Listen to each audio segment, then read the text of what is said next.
کسی کو واجب القتل قرار دینا، یا جہاں تک میرا علم ہے، میرا ناقص علم ہے خاص طور پر مذہب کے حوالے سے، تو کسی کو بھی واجب القتل قرار نہیں دیا جا سکتا، کسی کو بھی کسی مسلمان کو واجب القتل قرار نہیں دیا جا سکتا۔ اس حوالے سے امام کعبہ شیخ صالح بن محمد ابراہیم کا فتویٰ موجود ہے، اور بھی پاکستان کے اندر بھی کئی علماء کرام کے، بہت جو معتبر علماء کرام ہیں، ان کے فتوے موجود ہیں کہ کسی کو اس طرح، بلکہ یہاں تک کہ کافر بھی قرار نہیں دیا جا سکتا، آنکھیں بند کر کے جس کا جی چاہے اٹھ کے کافر قرار دے دے، جس کا جی چاہے اٹھ کے واجب القتل قرار دے دے۔ تو یہ میرا خیال ہے کہ کوئی ٹھیک روش نہیں ہے، ہمیں اپنے رویوں پہ غور کرنا چاہیے۔ نبی کریم صلی اللہ علیہ وسلم نے فرمایا تھا کہ جو آدمی اپنے کسی مسلمان بھائی کو کافر کہتا ہے تو ان دونوں میں سے ایک کافر ہو جاتا ہے، جسے کافر کہا گیا ہے اگر وہ نہیں ہے تو کہنے والا خود کافر ہے، یہ مسلم شریف کی حدیث ہے۔ تو کافر کہہ دینا اور اس سے بھی اگلا قدم کسی کو واجب القتل قرار دے دینا بہت ہی خطرناک روش ہے۔ بسم اللہ الرحمن الرحیم۔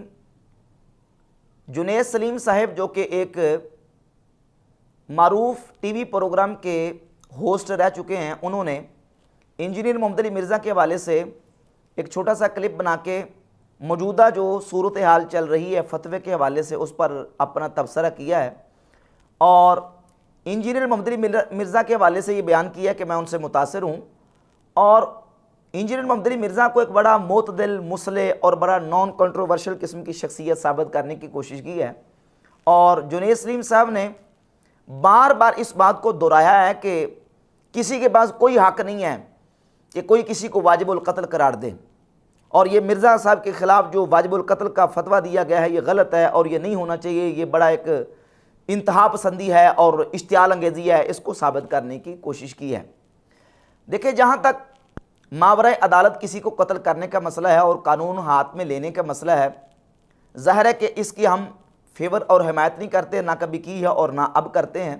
ہم کہتے ہیں کہ جو بندہ جس جرم کا مرتکب ہے اس کو قانون کے حوالے کیا جائے اور قانونی طور پہ اس پر قانونی کارروائی کی جائے۔ لیکن یہ سبق اور درس جنید سلیم صاحب مرزا جیلمی کے حوالے سے تو دے رہے ہیں، لیکن جس کام کے حوالے سے آپ شکایت کر رہے ہیں کہ مرزا کے خلاف فتویٰ دیا گیا ہے، یہ کام تو مرزا خود کر چکا ہے۔ انجینئر محمد علی مرزا واجب القتل ہونے کے فتوے تو خود دے چکا ہے۔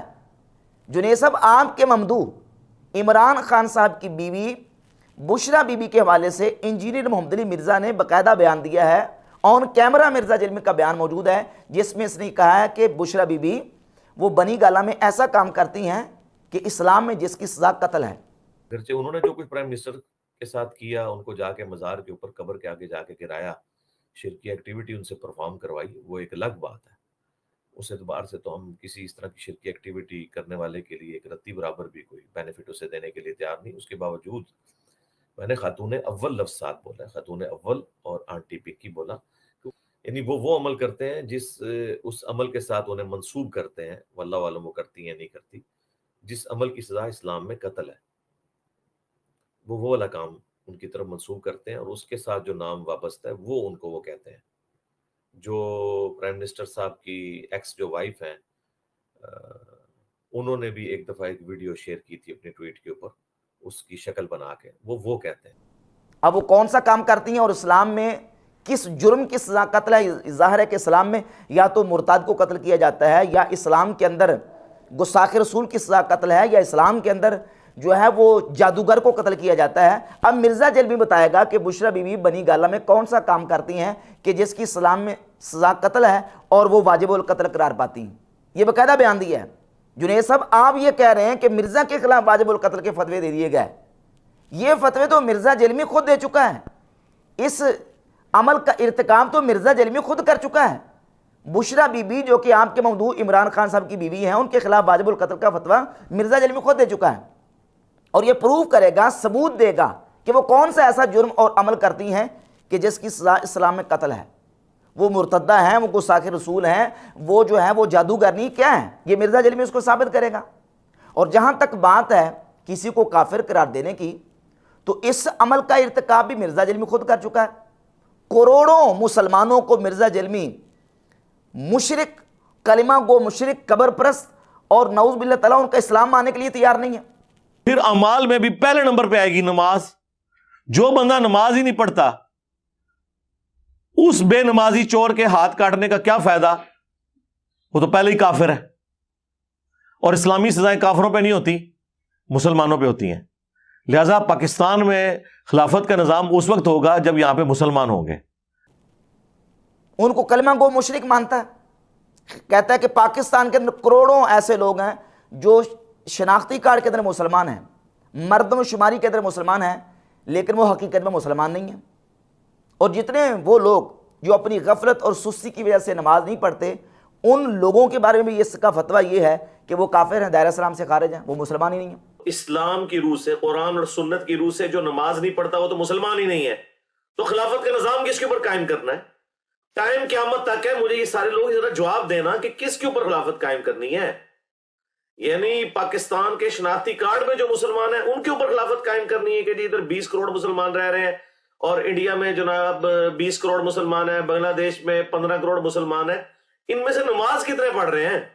جو نماز نہیں پڑھ رہا وہ تو آپ کی نظر میں مسلمان ہے نا جی، اللہ کے نزدیک تو مسلمان ہے ہی نہیں ہے۔ ہمارے نزدیک قرآن و سنت کی روشنی میں بالکل واضح ہے، جو نماز نہیں پڑھتا وہ کافر ہے۔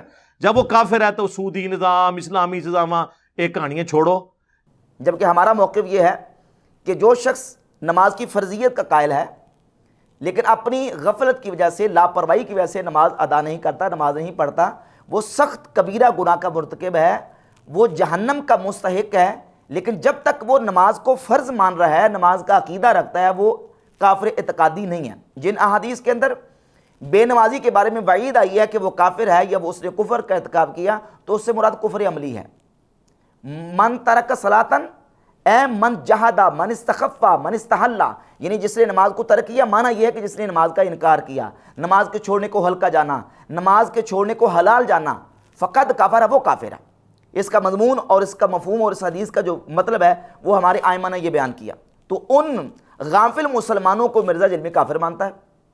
پھر کروڑوں مسلمان جو ہیں جو اولیاء اللہ کے کشف و الہام کو مانتے ہیں، ان کو مرزا جلمی کافر کہہ چکا ہے۔ میں تو پہلے یہ کہتا ہوں کہ جس شخص نے نبی نام کہہ کے اللہ کے ساتھ اپنا تعلق قائم کیا نبی علیہ السلام کے بعد، میرے نزدیک تو وہ بھی کافر ہے، اور جس نے نبی کا نام لیے بغیر کشف اور الہام کے نام کے اوپر اللہ کے ساتھ اپنا تعلق قائم کیا، وہ بھی کافر ہے۔ میرے ہاں تو کوئی گنجائش ہی نہیں ہے کسی کے اس طرح کی۔ ایون یہ کہ رفع الیدین کا ایک فروعی مسئلہ، اس فروعی مسئلے کی بنیاد پہ مرزا جلمی نے یہ کہا ہے کہ جو رفع الیدین نماز میں نہیں کرتے وہ رسول اللہ صلی اللہ علیہ وآلہ وسلم کے دشمن ہیں، نعوذ باللہ تعالیٰ، الیاذ باللہ تعالیٰ۔ ہم تو اس زمانے میں کہتے ہیں کہ جو شخص جان بوجھ کے رفع الیدین چھوڑتا ہے وہ رسول اللہ کا دشمن ہے، اس حوالے سے کہ اس شخص نے لوگوں کی شرم کی وجہ سے سنت طریقے کو چھوڑا ہوا ہے۔ کروڑوں مسلمان احناف ہوں اور ممالکہ ہوں، اور کروڑوں مسلمان جو نماز میں رفع الیدین نہیں کرتے، ان کو رسول اللہ صلی اللہ علیہ وسلم کا دشمن قرار دیا اس نے۔ کروڑوں مسلمانوں کو اس نے قرآن کا دشمن قرار دیا، یہ باقاعدہ فتوے اس کے آن دا ریکارڈ موجود ہے۔ تو یہ ساری چیزیں تو مرزا جلمی خود کر چکا ہے۔ پھر جہاں تک بات گستاخی رسول کی، تو گستاخی رسول کے فتوے اس نے اپنے مقابلے میں اپنے مخالفین کے اوپر دیے ہیں۔ باقاعدہ اس نے ریسرچ پیپر لکھا ہے، یہ دیکھیں، اندھا دھند پیروی کا انجام اس کا ریسرچ پیپر ہے۔ اس میں اس نے 19 عبارات پیش کی ہیں، اور اس کا باقاعدہ اس پر لیکچر اور بیان بھی ہے کہ انڈیا پاکستان کے 19 علماء کی گستاخانہ عبارات، اور ان کو گستاخانہ کہہ کے ان کو گستاخ رسول قرار دیا۔ اپنے مقابلے میں اپنے مخالفین کو گستاخ رسول کہتا ہے، قرآن کے دشمن کہتا ہے، نبی کے دشمن کہتا ہے، ٹھیک ہے، اور مشرک کہتا ہے، کلمہ گو مشرک کہتا ہے۔ اسلام کی روح سے قبر سے مانگنے والا پاکستان کے شناختی کارڈ میں مسلمان ہے، کلمہ کو مشرک ہے، اسے توحید کی دعوت دی جائے گی، یہ اقامت دین کی؟ قبر پرست کہتا ہے۔ میں کہتا ہوں توحید کا، ختم نبوت کا قلعہ ہے رفع الیدین سے نماز پڑھنا، ایٹ لیسٹ سب کانٹیننٹ میں۔ باقی ملکوں میں تو شافی بھی صوفی ہیں بڑے بڑے، وہ رفع الیدین سے ہی پڑھتے ہیں، لیکن کٹر قبر پرست ہیں۔ نعوذ باللہ تعالیٰ، یہ سارے فتوے اس نے اپنے مقابلے میں اپنے مخالفین کو دیے ہوئے ہیں۔ تو اب شکوہ کیا کر رہے ہیں آپ؟ اب علماء سے شکوہ کر رہے ہیں کہ علماء جناب نہ بیجا فتویٰ دے رہے ہیں، تو جو اس نے فتوے اپنے مقابلے میں مخالفین کو کے بارے میں دیے ہوئے ہیں، ان کا جواب کون دے گا؟ اور جہاں تک رہ گئی بات کفر کے فتوے کی، تو یہ اس کا جواب یہ دیں گے کہ دیکھیں، نمازی بے نمازی کے بارے میں کفر کا فتویٰ تو قرآن و حدیث سے دلائل موجود ہیں۔ اچھا، بے نمازی کے کفر کے اوپر قرآن و حدیث سے دلائل موجود ہیں، تو جو رسول اللہ صلی اللہ علیہ وآلہ وسلم کی گستاخی کرے، اس کے کافر ہونے پر قرآن و حدیث میں کوئی دلائل نہیں ہے۔ قرآن و حدیث میں اس پر دلائل نہیں۔ امت کا اجماع ہے اس بات پر کہ جو رسول اللہ صلی اللہ علیہ وآلہ وسلم کی شان اقدس میں گستاخی کرے، اس کا ایمان کے ساتھ کوئی تعلق باقی نہیں رہتا۔ باقی پھر جنید صاحب نے یہ کہا کہ آپ نے بلا وجہ فتوے دیے ہیں، بلا وجہ فتوے، یہ بلا وجہ ہے کہ وہ انبیاء علیہم السلام کی توہین کر رہا ہے۔ یہ کہہ رہا ہے کہ توحید کا مطلب یہ ہے کہ جب توحید بیان ہوگی تو گستاخی تو ہوگی، نبیوں کی گستاخی ہوگی، اور توحید کا مطلب یہ ہے کہ اللہ کے سوا انبیاء، فرشتے، اولیاء، بزرگ اور بابے یہ تو شے کوئی نہیں، یہ تو اپنا پیشاب نہیں روک سکتے۔ اور مجھے مولانا اسحاق صاحب کا وہ جملہ ہمیشہ یہ آیت پڑھتے ہوئے یاد آتا ہے۔ بعض اوقات تو وہ فی البدی ایسے جملے بولتے تھے جاندار۔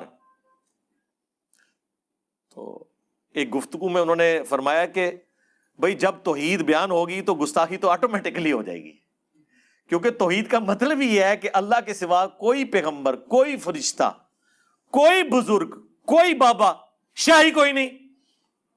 توحید کا تو مطلب ہی یہی ہے کہ کوئی انسان اپنا پیشاب بھی نہیں روک سکتا، خواہ وہ پیغمبر ہو یا عام انسان ہو۔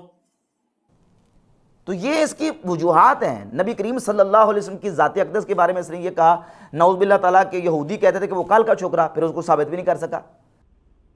اس لیے میں کہتا ہوں مولوی اتنی پیڑی شے اللہ دے بندے ہو کہ وقت دے پیغمبر دی گل کوئی نہیں جی سندا، تہاڈی میری کنے سننے؟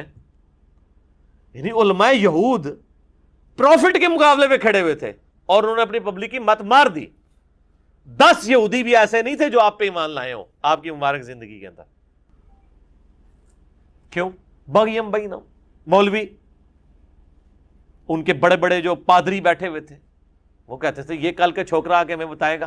تو یہ سارے اس کے اپنے بیانات ہیں، اس کے اپنے بیانات کے اوپر علماء نے فتویٰ دیا ہے۔ جس طرح یہ اپنے مد مقابل اور مخالفین کے بارے میں اس طرح کی سٹیٹمنٹس دیتا ہے، فتوے دیتا ہے، علماء نے اس کے خلاف جو فتویٰ دیا ہے وہ دلائل کی بنیاد پہ ہے، اور اس کی وہ سٹیٹمنٹس اور اس کے اپنے بیانات وہ موجود ہیں۔